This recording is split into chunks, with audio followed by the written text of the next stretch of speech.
And all roads lead to one. This is the last character breakdown that we're going to do together. I appreciate anybody that tuned into it up until this point. Now, there's some really good characters in some of these TV shows that we love that I feel like sort of sneak up on you.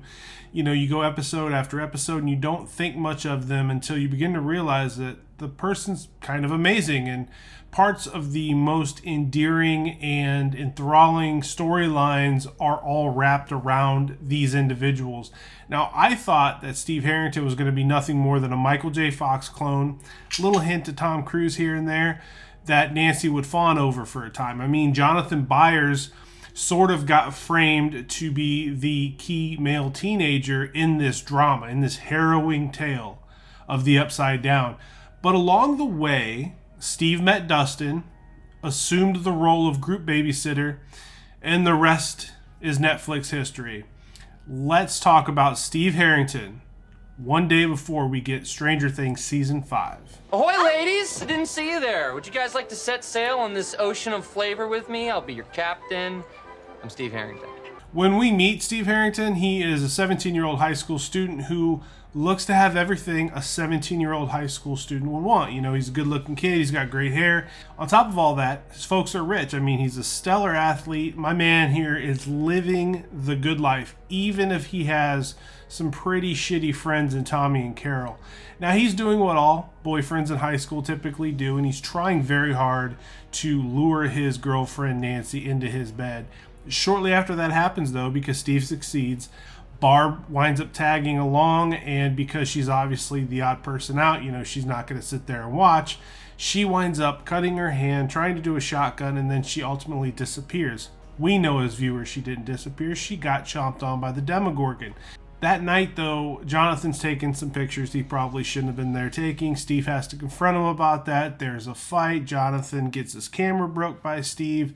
In the moment, Steve comes off as a bully, but you know there's more to him than that, because he looks like he immediately regretted breaking that camera. He looked like he did it to placate Tommy and Carol, and, you know, Nancy really starts to distance herself from Steve at this point, mostly because of the guilt she feels over Barb's disappearance, and then Steve and Jonathan wind up getting into a fight in an alley over Nancy that Steve winds up losing. However, our guy here redeems himself in the combat category with some amazing spiked bat work when he winds up finding this monster that has crawled through the wall at the Byers' house. Not only that, but he winds up actually ending season 1 with the girl in his arms. So good for you, Harrington.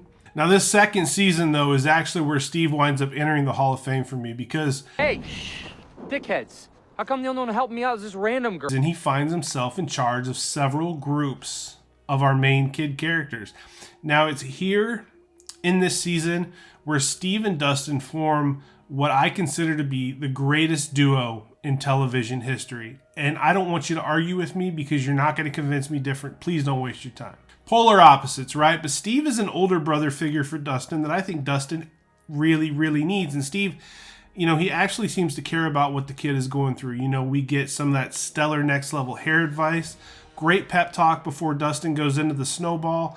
And I think Steve Harrington, at this point in the show, he needs a little bit of adoration.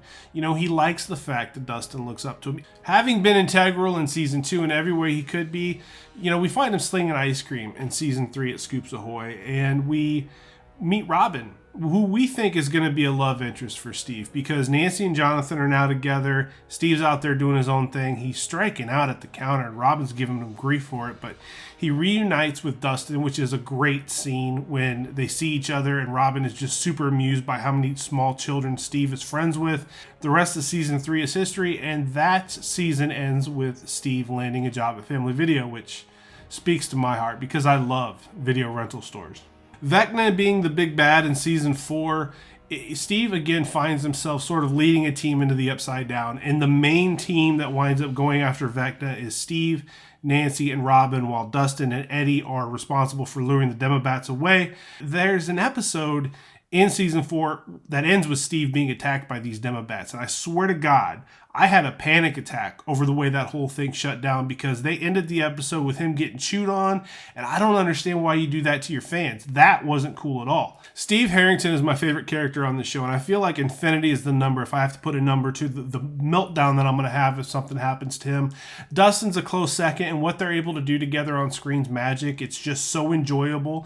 And I do remember reading that the creators of the show were originally going to kill Steve Harrington off in season 1, and then they saw how Joe Keery played this role, and they decided to keep him around. And I just, can we give him a round of applause for not only the gift of Stranger Things, but for giving us Steve Harrington and what he's been able to do in this adventure up until this point? Who would be the one character that you just couldn't live without in Stranger Things? Like if you had to go through season 5 and you could only save one, or you could absolutely make sure one is safe, who is it and why? And I appreciate you guys listening to these videos, watching me rant and rave about a show that is wrapping up here real soon.